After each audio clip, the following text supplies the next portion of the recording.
अस्सलाम वालेकुम नाज़रीन, तव्हां ॾिसी रहिया आहियो हक़सत न्यूज़। नाज़रीन, तव्हां सां अहम ख़बर शामिल कंदा हलूं। बिरा रोड खां जिते बिरा सिटी वेझो ॻोठ खमीसो खान विस्तोड़ में मुड़ुस पंहिंजे ॿिनि साथियुनि सां गॾिजी ॿिनि ॿारनि जी माउ नौजवान ज़ाल खे मुबीना कार इल्ज़ाम हेठि सां घुटा ॾेई क़त्ल करे छॾियो आहे। इतला ते भरपासे बिरा सिटी पुलिस वाक़े वारे हंधि पहुची लाश खे तहवील में वठी पोस्टमार्टम लाइ बिरा सिटी अस्पताल मुंतक़िल कयो आहे।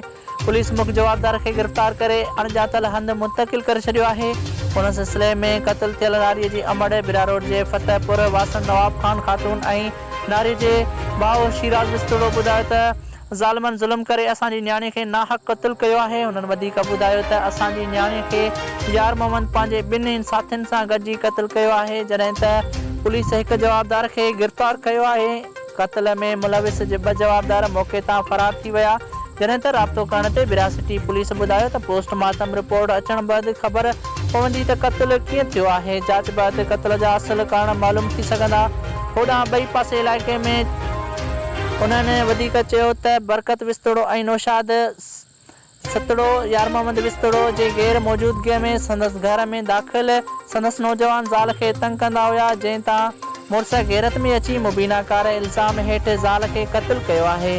रिपोर्ट करे रहियो आहे ज़ुबैर अहमद, हक़सत न्यूज़, बिरा रोड।